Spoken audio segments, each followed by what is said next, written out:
queria que você e eu, nesta manhã, pudéssemos dar sequência a estas reflexões sobre alegria, porque eu já disse aqui outras vezes, apesar das circunstâncias da vida e do momento que você e eu estamos vivendo em toda a Terra, com esta pandemia, com as perdas, muitos de nós, por causa deste vírus, perdemos pessoas amadas, são perdas irreparáveis, mas nós cremos na misericórdia, na bondade do Senhor, nós cremos que Ele é poderoso para suprir, para restaurar, para renovar as nossas forças, o nosso ânimo, renovar a nossa fé.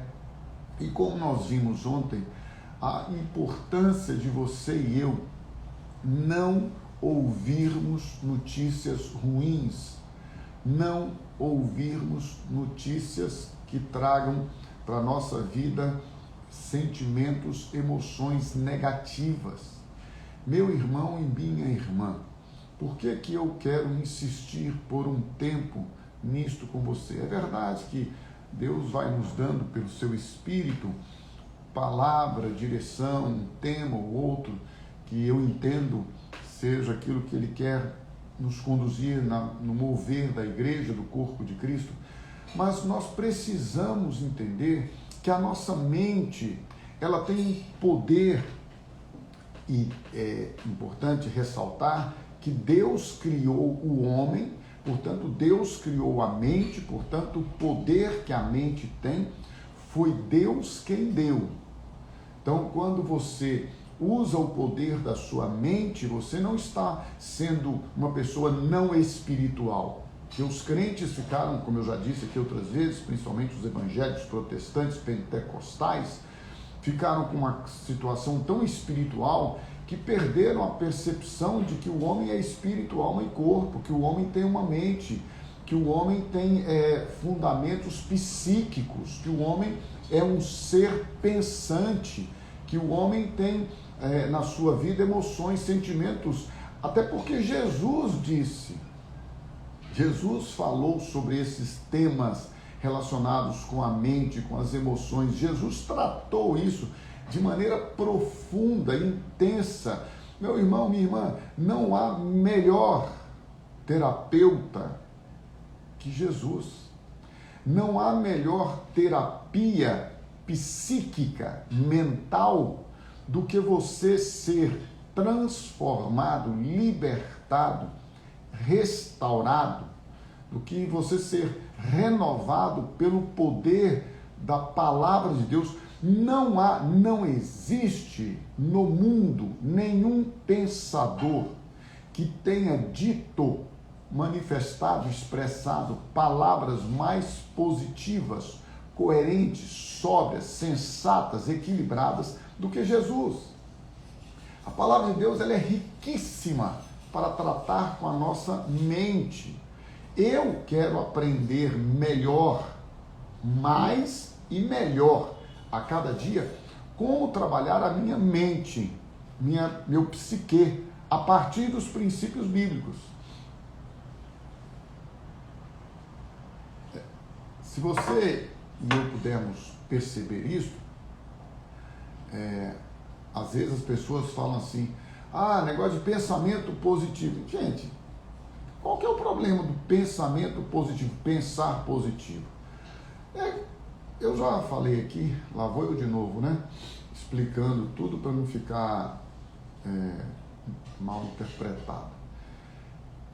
Pense positivo com a palavra de Deus.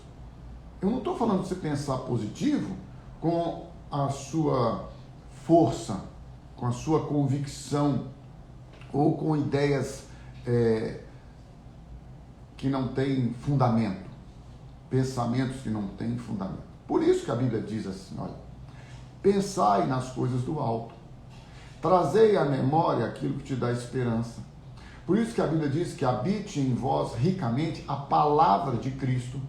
A partir desta habitação, a partir desta mente transformada, renovada pelo poder da palavra de Deus, na revelação do Espírito Santo, os nossos pensamentos, eles serão sempre voltados para o positivo. Por quê? Porque independente das circunstâncias, a maior prisão, a pior cadeia, os piores grilhões que você e eu enfrentamos, não são aqueles que estão envoltos no sentido, ou que nos envolve em relação às circunstâncias e situações, mas em relação àquilo que nós interpretamos sobre os problemas, situações e circunstâncias. Para não ficar muito vago, Paulo, quando ele escreve a carta aos Filipenses, ele usa a expressão alegria, regozijo, nos alegremos, 16 vezes. Olha que coisa interessante. 16 vezes Paulo manifesta, expressa alegria, gratidão, contentamento, regozijo, gozo na carta que ele escreve aos irmãos que estão em Filipos. Você sabe de onde Paulo está escrevendo esta carta? Abra sua Bíblia comigo, por gentileza, em Filipenses, capítulo de número 1. Eu acho isso importante, viu, irmãos? Eu espero que você possa entender isso como um fundamento bíblico. Olha só, Paulo escreve a carta aos irmãos que estão na igreja em Filipos, uma carta que ele, como eu disse aqui, dá as boas novas, as boas notícias da sua vida, do seu ministério, da sua disposição, do seu desafio, da sua motivação. E de onde Paulo escreve esta carta? Quero que saibam, Filipenses capítulo 1, versículo 12, quero que saibam, irmãos, que aquilo que me aconteceu tem, ao contrário, servido para o progresso do Evangelho. Como resultado do que aconteceu a ele, tornou-se evidente a toda a guarda, tem algumas traduções que dizem pretoriana, é a guarda do palácio, é o palácio onde o governador habita, e a todos os demais que estou na prisão por causa de Cristo. Vou repetir para você. Como resultado, tornou-se evidente a toda a guarda do palácio e a todos os demais que estou na prisão por causa de Cristo. E os irmãos, ele está preso. Você está me ouvindo? Ele está preso. Paulo está preso. Escreve a carta à igreja que está em Filipos e diz assim: ô irmãos, aquilo que me aconteceu, eu estar preso, ao contrário do que os meus inimigos pensavam, serviu de progresso do Evangelho. Olha que coisa linda. Ao invés dele murmurar, reclamar, choramingar, ficar lambendo as próprias feridas da alma e achando-se injustiçado, coitadinho de mim, estou preso.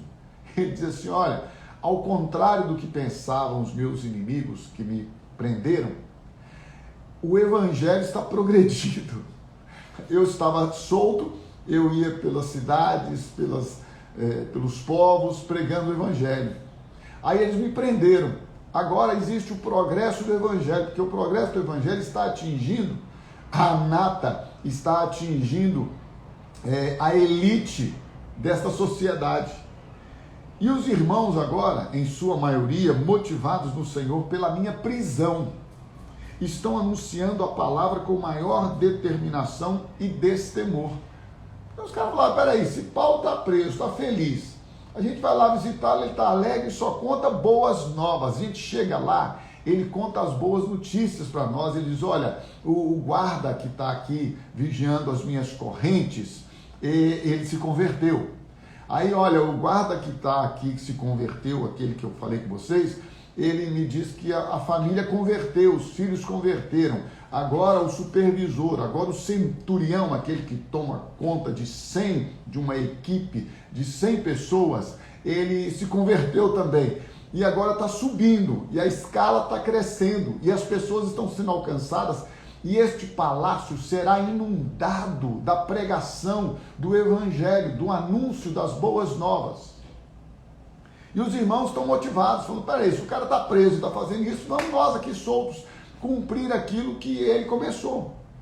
É verdade que alguns, ele está dizendo, Paulo, pregam a Cristo por inveja e rivalidade, mas os outros o fazem de boa vontade, estes por amor, os de boa vontade, sabendo que aqui me encontro para a defesa do evangelho. Aqueles, os que fazem por inveja e rivalidade, pregam Cristo por ambição egoísta, sem sinceridade, pensando, olha aí o pensamento, os caras estão fazendo uma coisa ruim, pensando que me podem causar sofrimento enquanto estou preso. Aí Paulo, que não vive para dar satisfação do que as pessoas pensam a respeito dele, eu vou repetir para você, Paulo não vive por aquilo que as pessoas estão pensando dele. Ele olha para si e se enxerga como Deus o vê.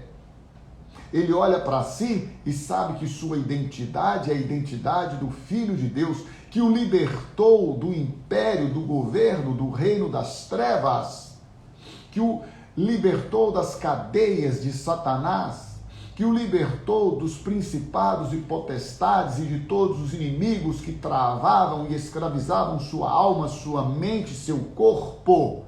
E agora ele é livre, independente, preste atenção, meu amado, independente da circunstância ou situação, a verdadeira libertação ou a terrível cadeia e prisão está na nossa mente e no nosso interior, e não na situação ou na circunstância que estejamos vivendo. E aí Paulo diz, esses caras estão pregando, achando que eles vão me prejudicar.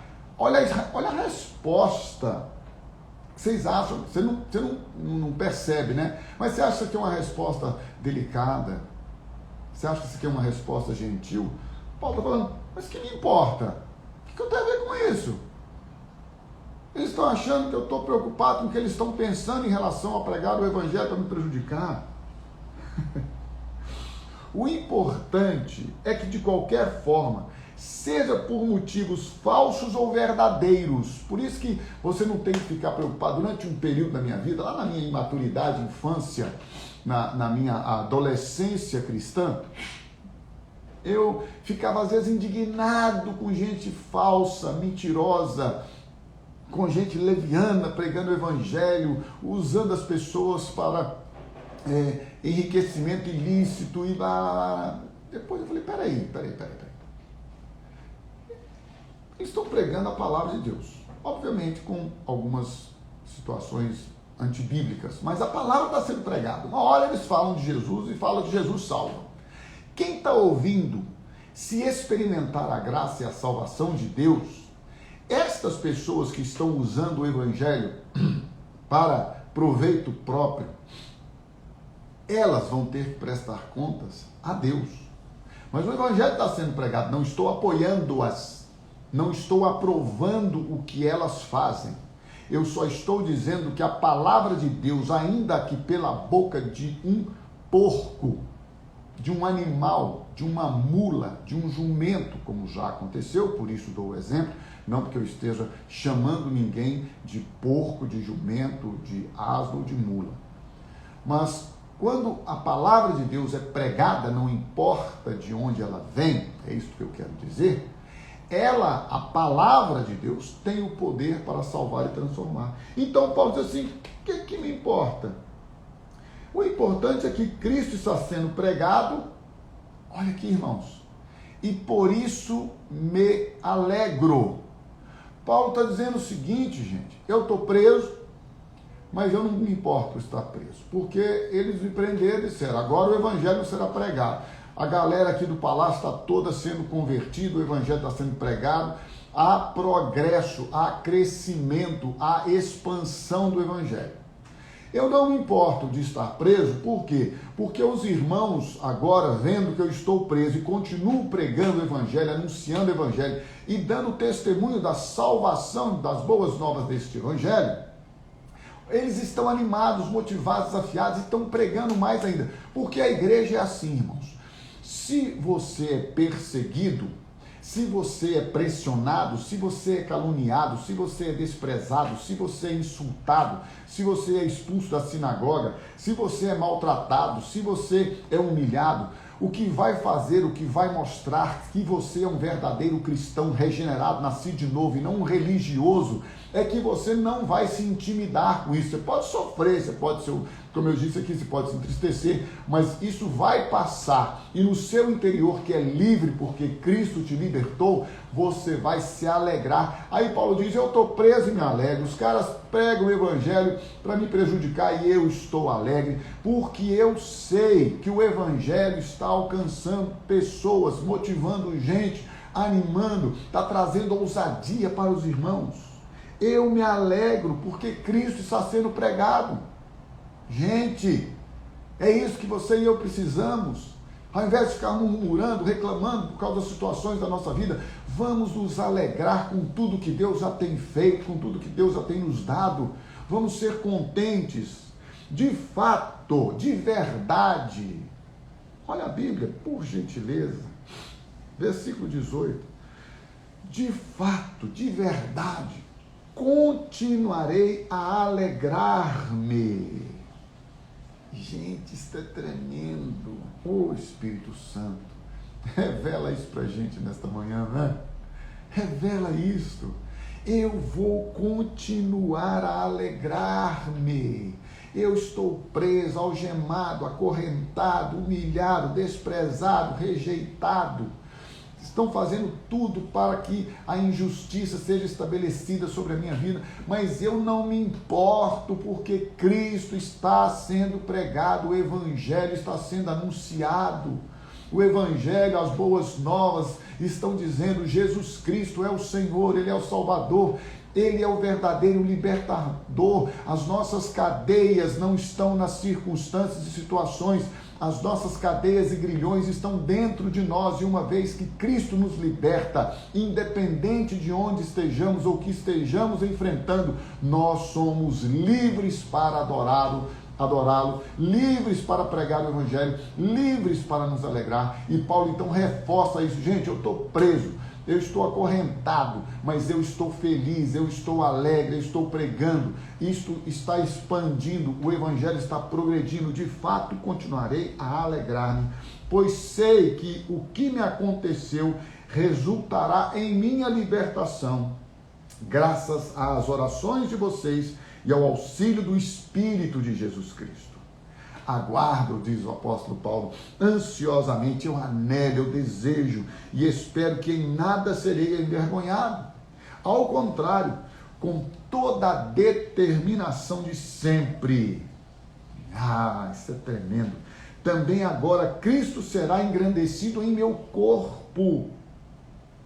Está preso, esperando o tribunal recebê-lo. Está preso esperando audiência. E não era coisa simples não, gente. Quer pela vida, quer pela morte. Cristo será engrandecido. Olha o que ele está falando. Cristo será engrandecido. Na minha vida, Cristo será engrandecido. Quer pela vida, quer pela morte. Eu anseio que em breve eu estarei com vocês, diz Paulo aos irmãos que estão em Filipenses. Mas, contudo, todavia, porém, independente, ao contrário, com toda a determinação de sempre, também agora Cristo será engrandecido em meu corpo, quer pela vida, quer pela morte. Versículo 21 de Filipenses.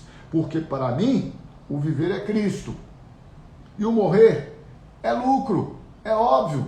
Por isso que Deus trouxe esta revelação quando eu estive abatido algumas semanas atrás em relação à morte de tantas pessoas amadas, culminando, como eu já disse aqui, com a perda do Jaerte, que o Senhor o chamou, o levou, e aquilo trouxe abatimento. Nós oramos durante tantos dias e enfim, mas Deus falou, peraí, eu sou ou não sou o Senhor da vida dos meus filhos?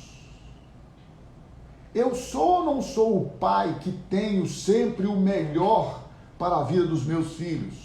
Se eu estou permitindo, não é que Deus quer que ninguém contraia o vírus da Covid e morra. Vamos deixar claro.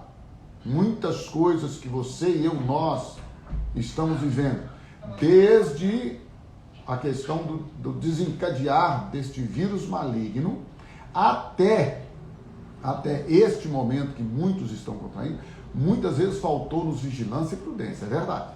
Então Deus permitiu, e quando Deus permitiu, e se Ele entendeu que naquele momento de crise maior, Ele deveria chamar os seus filhos, Ele chama quem Ele quer. E quando Ele chama, você e eu temos que reconhecer que é fruto da soberania dEle. Ele que chamou, nós não temos que questionar, nós temos que dizer, quer pela vida, quer pela morte, Cristo será engrandecido. Porque para mim, o viver é Cristo. Eu já disse aqui e vou repetir várias vezes. Eu quero viver muito. O Wembley outro dia me trouxe uma notícia maravilhosa que os cientistas chegaram à conclusão que realmente os homens podem viver 120 anos ou mais. Eu já sabia disso porque a Bíblia fala, então eu não tinha nenhuma dúvida, mas só veio a confirmar que eu já falei aqui com vocês, né? A cada dia que passa, a ciência vai confirmar a Bíblia. Pode ficar despreocupado. Cada dia que passa, a ciência vai trazer descobertas que vão confirmar aquilo que a Bíblia já disse. Mas, enfim, eu quero viver muito, mas viver para pregar o Evangelho. Eu quero viver para anunciar as boas novas. Eu quero viver para a glória de Deus. Porque, para mim, o viver é Cristo. E o morrer é lucro. Porque quem morre só ganha, meu irmão e minha irmã. Perde quem fica, é verdade. Mas ganha a glória, ganha o descanso, ganha o paraíso. Quem é chamado pelo Senhor. Caso continue vivendo no corpo, Paulo diz, caso continue, eu não sei do dia de amanhã, terei fruto do meu trabalho. Já não sei o que escolher. Olha só, eu estou pressionado dos dois lados. Desejo partir e estar com Cristo, que é muito melhor, claro. Contudo, é mais necessário, por causa de vocês, por causa dos irmãos, que eu permaneça aqui no corpo. Convencido disso, já que eu sei que é melhor para os irmãos, sei que vou permanecer e continuar. Olha só, irmãos, que coisa tremenda. Sei que vou permanecer e continuar com todos vocês. Agora, oh Jesus, Espírito Santo, Pai Celestial, traz revelação para nós, Senhor. Muda a nossa vida, muda a nossa mente, nossa maneira de pensar, Senhor. Paulo fala assim, olha, eu estou convencido de que eu vou ficar aqui com vocês para o progresso de vocês e para a alegria na fé. Olha só, irmãos. Paulo diz assim, eu vou ficar aqui, gente, eu vou continuar com vocês para o progresso de vocês no Evangelho, você sabe disso, está lá, progresso do Evangelho, e alegria na fé. Para que vocês tenham alegria. Eu vou motivar vocês e vou lembrar vocês o seguinte, gente, se alegrem. Outra vez vos digo, alegrai-vos no Senhor, regozijai-vos nele, a fim de que, pela minha presença, outra vez, a alegria de vocês em Cristo Jesus transborde por minha causa, a exultação, o gozo, transborde. Eu vou ficar aqui para vocês ficarem alegres. A minha presença, a pregação do Evangelho, o meu testemunho vai trazer alegria para você, meu irmão e minha irmã. Sua vida traz alegria para o ambiente no qual você está. Sua Bíblia transmite alegria para as pessoas com as quais você se relaciona. Você se relaciona livre de todos os sentimentos ruins e negativos que as pessoas ou as circunstâncias e situações causaram na sua vida, ao ponto de viver livre com todos, perdoando, celebrando, principalmente com seus irmãos na sua casa, na sua família, no corpo de Cristo. Nós precisamos entender isto, porque eu não tenho restrições com as pessoas, elas podem ter comigo. E obviamente muitas vezes elas causam estas restrições porque não aceitam a minha fé, não aceitam a maneira como eu quero viver. E eu tenho que respeitar à medida que as pessoas querem tomar para si. Mas eu, da minha parte, eu quero ter paz com todos os homens. Eu quero viver para transmitir o Evangelho, a graça de Deus, o amor dele, a integridade dele, a santidade dele, a pureza dele. Que Deus nos livre e nos guarde de vivermos uma vida de murmuradores. E então, a palavra de Deus vai expandindo e o Evangelho de Cristo, que é poderoso, o apóstolo Paulo, ele diz: caso continue vivendo no corpo, terei fruto do meu trabalho. Se eu partir, ok, é muito melhor, mas vou ficar por causa de vocês. Quero que vocês se alegrem, não importa o que aconteça. Versículo de número 27. Não importa o que aconteça. Eu vou repetir para você. Não importa o que você está vivendo hoje, não importa a circunstância, a situação, não importa o problema, não importa a dificuldade, não importa a luta, não importa nada. Não importa o que aconteça, exerçam, pratiquem, vivam a sua cidadania de maneira digna do Evangelho de Cristo, para que assim, quer eu vá e os veja, quer apenas ouça a seu respeito em minha ausência, fique eu sabendo que vocês permanecem firmes num só espírito, lutando unânimos pela fé do Evangelho, sem de forma alguma deixar-se intimidar por aqueles que se opõem a vocês. Não negue a sua fé, meu irmão. Para aqueles que se opõem é sinal de destruição, mas para nós que somos aqueles que permanecem firmes na fé, de salvação, isso da parte de Deus. Então o Evangelho nos leva, nos conduz a cada dia. E ele diz assim, o apóstolo Paulo, no versículo de número 10 do capítulo 4: alegro-me grandemente no Senhor, porque finalmente vocês renovaram o seu interesse por mim. De fato, vocês já se interessavam, mas não tinham oportunidade para demonstrá-lo. Não estou dizendo isso porque esteja necessitado, pois aprendi a adaptar-me a toda e qualquer circunstância. Paulo já havia agradecido esses irmãos e dito: olha, vocês cooperaram comigo desde quando eu parti da Tessalônica, vocês foram a única igreja que cooperaram, que me sustentaram, que enviaram provisão para mim, não uma, mas duas vezes, e agora vocês estão renovando isso, e ele se alegra por isso. Mas ele diz claramente: a alegria que está no meu coração, a alegria que transborda na minha alma, na minha vida, é porque o Evangelho está sendo pregado, porque o Evangelho está progredindo. Não importa se eu vou viver, se eu vou morrer, se eu ficar vai ser para alegrar, para contribuir com vocês. Se eu partir será melhor, porque eu estarei com Cristo. Não estou dizendo isso porque tenha necessidade, pois aprendizado, eu já falei também sobre isso aqui nas nossas lives. Aprendi a adaptar-me a toda e qualquer circunstância. Sei o que é passar necessidade, sei o que é ter fartura.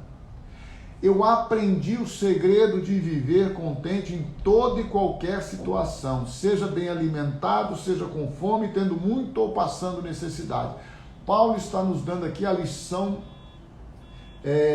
maior do aprendizado, uma lição maravilhosa, dizendo: com muito, com pouco, passando necessidade, se eu tiver provisão, se eu não tiver, se eu estiver livre, pregando o Evangelho, viajando, se eu estiver no naufrágio, se eu for picado por uma cobra, se eu for perseguido, se eu tiver um espinho na carne que me atormente, uma enfermidade, um mal, não sei. Eu aprendi a estar contente. Eu aprendi que a alegria não depende da circunstância, mas depende de como eu vejo a circunstância. Aqui, ó. Se eu vejo que tudo coopera para o meu bem, porque tudo coopera para o bem daqueles que amam a Deus, eu amo a Deus, eu vou enxergar a vida em uma perspectiva bíblica. Por isso que eu disse que sim, nós podemos e devemos ter pensamentos positivos a partir da palavra de Deus. O que me prende ou o que me liberta é a minha mente, não são as situações e as circunstâncias. Por quê? Porque eu tudo posso naquele que me fortalece. Eu espero que a alegria do Senhor esteja na sua vida nesta manhã e que você decida ser alegre. Alegria é uma decisão, meu irmão. Amar é uma decisão. Perdoar é uma decisão. Alegria, viver alegre é uma decisão. Se alegre no Senhor. O Senhor é a nossa alegria. Ele é a nossa força. Ele é aquele que nos sustenta. E eu queria encerrar esta live com você nesta manhã. Eu separei o texto aqui de Isaías, capítulo de número 9, se você quiser abrir a sua Bíblia, porque eu já vinha há algum tempo, não mais, eu tinha o hábito anteriormente de, depois do meu tempo devocional, eu dava uma conferida nas notícias do dia. E com o tempo eu aprendi que essas notícias não me faziam bem. Então hoje, depois que eu acabo esta live, ao invés de ir para a internet e ver as notícias, eu já tomei um café, mais de madrugadinha, e agora vou tomar outro café com a Áurea, o segundo café da manhã, que é um café mais reforçado. Então eu aprendi que durante este tempo e as minhas refeições, aliás, vai aqui um alerta para você que durante suas refeições fica vendo notícias, conferindo o WhatsApp, conferindo o Facebook, conferindo o Instagram, conferindo rede social. Você que almoça ou lancha ou faz qualquer outra refeição diante da televisão, vendo programas, jornal, isso, aquilo, meu irmão, isso te faz um mal, atrapalha a sua digestão, você não degusta, não experimenta os alimentos como você deveria. É uma confusão, nossa mente tem que estar focada, gente. Então agora, depois da live, o que eu faço? Eu vou degustar, vou tomar café com a Áurea, nós dois, batendo papo, curtindo cada momento. Foco. Faça uma coisa de cada vez.